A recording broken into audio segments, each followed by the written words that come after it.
Hello everyone, it's Annie and Chickpea, and we're here today to review and vote in the Goodreads nominees for the Choice Awards in 2023. So let's go. All right, so here we are with the Goodreads Choice Awards opening round for 2023. They did get rid of 3 categories and added romantasy, which I don't know if I agree with. They got rid of children's, which is like, why? That's rude. And they also got rid of poetry, which is also rude. So I don't know what the point is of getting rid of categories. Like, just add a category called romantasy if you really want to. But I'm sorry, I really think that poetry and children's books deserve a category way more than romantasy does, which is just a subgenre. So anyway, I digress. So let's vote. I have not voted yet, so we're going to see. So best fiction, I'm telling you right now, I have not read any of these books. I'm so sorry. I do have some of them. Actually, I don't think I have any of them on my list. I was interested in Shark Heart, but yeah, it's not on my want to read list. It's just, I don't know. It seems okay. I recognize a lot of these from being on various book club lists, like Oprah's Book Club. A lot of prizes, like the Booker Prize, I think was the Bee Sting, and the National Book Award. So a lot of these are very well known. I think either Yellowface or Hello Beautiful will probably win. But I'm not going to vote in this category because I haven't read any of them. Historical fiction, I also have not read, but I do have some of them on my list. Again, I recognize a lot of them, like these 2 from Celebrity Book Club lists. I have Banyan Moon on my list. This is about Vietnam, and I always really try and read, as much as I can about Vietnam. I think The Heaven and Earth grocery store is going to win because everyone wants to read that at my library, so I'm pretty sure that's probably going to win. All right, now we have Best Mystery and Thriller. I was kind of surprised that I haven't read anything from here either. I'm so sorry.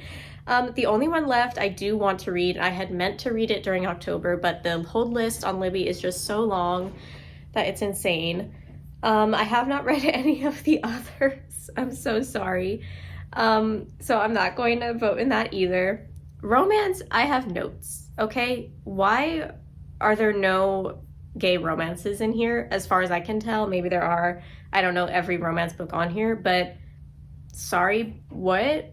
Like, I'm very, very annoyed. I'm not happy about this selection because straight people don't own romance. So I'm annoyed about that. Romantasy, again, you know my feelings on this being a totally separate category. I do have Fourth Wing on my list. I want to read it. I have not read it yet. And I believe I have Jasad Air on my considering reading. Yeah, because I've been interested in it. But again, I haven't read anything on here. I'm so sorry. Fantasy, though, I have read a lot. Okay, I read and actually DNF Stoneblind. I did not like Stoneblind. I thought it was not enough about Medusa. Starling House, I also DNF'd. I hated that book. It was just not good. It was not good. Bookshops and Bone Dust I liked, but it wasn't a 5-star. Witch King, I also DNF'd and hated. Oh my god. Venko, I recently read, that's going to show up in my November wrap-up. It's a 3-star. It wasn't spectacular, but at least I finished it. The Adventures of Amin al-Sarafi, I also gave 3 stars. That book dragged so much. Oh my goodness. The Last Tale of the Flower Bride, I did read and liked. I did like that. It was very gothic, very interesting about a toxic friendship/relationship between 2 girls. Very interesting. However, obviously I have to vote for A Day of Fallen Night because that was a 5-star book, one of the best books I've read this year. It was absolutely amazing. So I am voting for that. Alrighty. Sci-fi. Also, yeah, I do want to read Victory City by Salman Rushdie. I just haven't gotten around to it. The best sci-fi, all right? I have read Translation State, loved it, 5 stars. I want to read, I believe I'm trying, yeah, that's on my list for December, Land of Milk and Honey. So I haven't read that yet, but I will. The Jinbad of Shantipur, I have an arc of, and it's something I'm really, really interested in, but I haven't gotten around to it yet. The Deep Sky was good. I gave it 4 stars. It wasn't anything spectacular. I don't know. I found it really similar to Who Dreams of Terra 2, that book. It read very YA. I did like it, but it wasn't something that I would vote for the best sci-fi of the year for. In the Lives of Puppets, I DNF'd. It was horrible. I'm sorry, it was terrible. Like, I know a lot of people liked it. I didn't like House in the Cerulean Sea. I did like the other one, Under the Whispering Door. I liked that one a lot. But In the Lives of Puppets, me and my girlfriend both tried to read it, and we just couldn't do it. It was horrible. Some Desperate Glory, I loved so much. That was a great, great book. It was like Ender's Game for queer people. It was so, so good. I loved it. And Systems Collapse is on my list because, of course, it's the Murderbot Diaries, but I haven't gotten around to it yet. So I loved both Translation State and Some Desperate Glory, but I think I'm going to vote for Some Desperate Glory just because you can tell by my reaction I have way more feelings about it than I do Translation State. And also Anne Leckie has won like every sci-fi award there is, so let's give someone else a chance. All right, even though she's my favorite author, but I think she's okay. She's okay. She doesn't need this. So Some Desperate Glory, yes. All right, now we get to horror, which I have read a lot in. All right. Black Sheep, I read, I liked, 4 stars. It was good, about someone going back to their family who was in a religious cult. Very interesting. Very like irreverent humor. It was interesting. Yeah, I liked it. Very different. September House also gave 4 stars. I liked it. Again, it was like an interestingly funny but also emotionally layered horror book I really liked. I will talk about that in my October wrap-up. Vampires of El Norte, I gave 3 stars. There just was not enough vampires.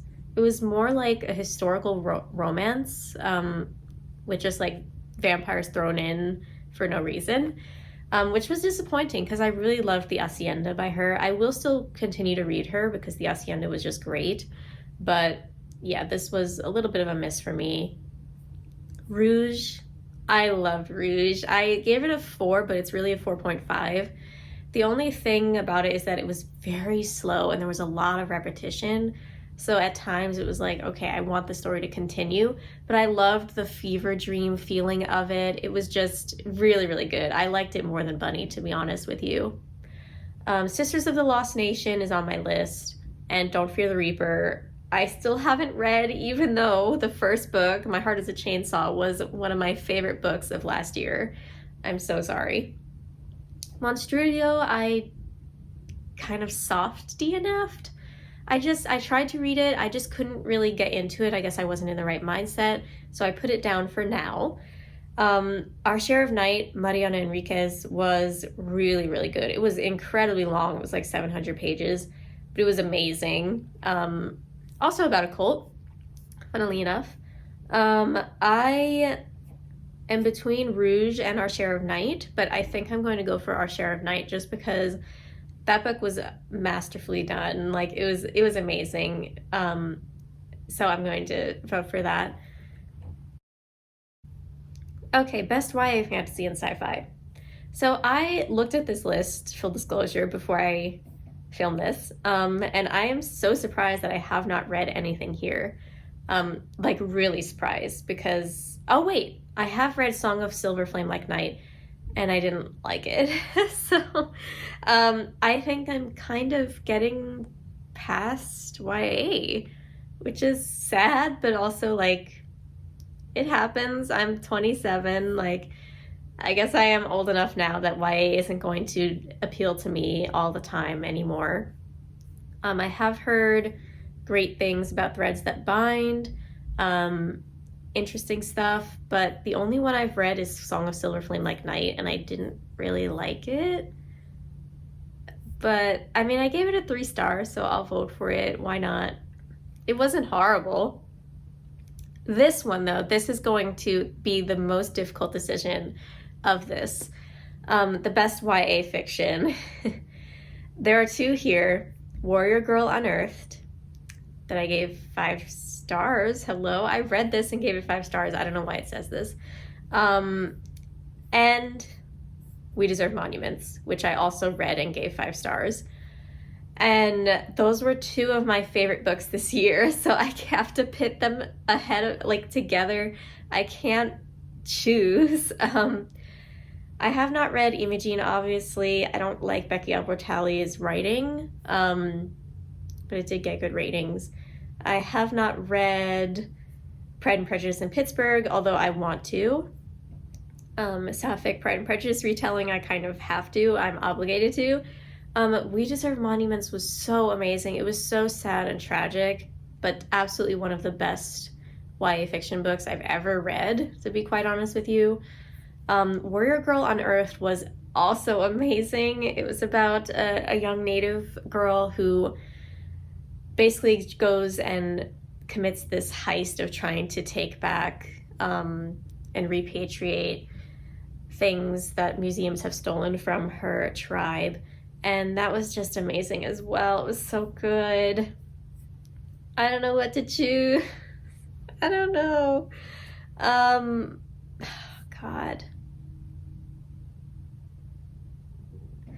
So if I was going to reread one of them, it would be Warrior Girl Unearthed.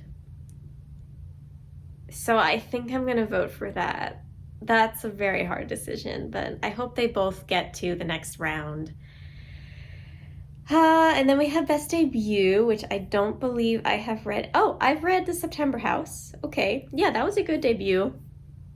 Australia was a debut. I did not know that. It was not written as a debut. That was very well written. But the only one I've read is The September House. I'm going to go for that. All right, next category, Best Nonfiction. The only one I've read is How Far the Light Reaches.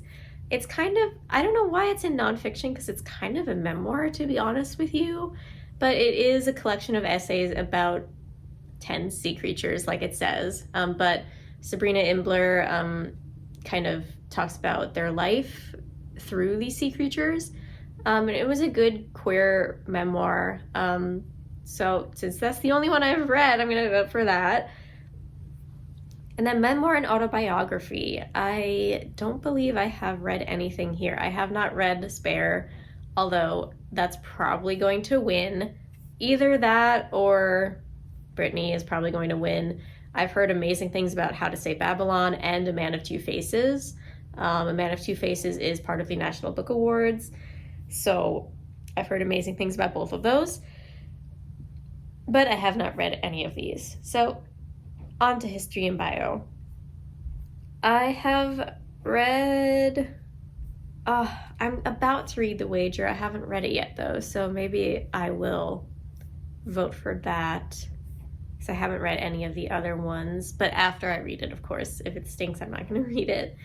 And humor, I never read humor. So this was kind of a video that wasn't very interesting, I'm afraid. I'm so sorry. So I only voted for fantasy, sci-fi, horror, YA fantasy, YA fiction, debut, and nonfiction. Actually more than I thought. So I voted for like half of the categories. I don't know what to say, guys. I think Goodreads Choice Awards, I don't know. I'm not really feeling it this year. Like even the books that are for like adult fiction, like I've heard of all of these titles. I've seen them around, but like none of them are really hitting me. So I don't know. I mean, let me know what you voted for in the comments down below, all right? And let me know if there's something on here that I haven't read and I really should. All right, if there's something that I shouldn't be missing and I really should read out of these, let me know. I never do like a reading the nominees thing, but I am hoping to at least read some more of the sci-fis. Like I said, The Land of Milk and Honey is on my December TBR already, and The Jimbot of Shantyport. If I have time, I want to read it in December, so I am hoping to read more of those. But other than that, that is my Goodreads Choice Awards voting. So thank you so much for watching. Again, if there's anything that I've missed that I should read, definitely let me know, and let me know what you voted for down in the comments below. All right, so if you liked this video, please like and subscribe to my channel for more bookish videos, and I'll see you next time. Bye!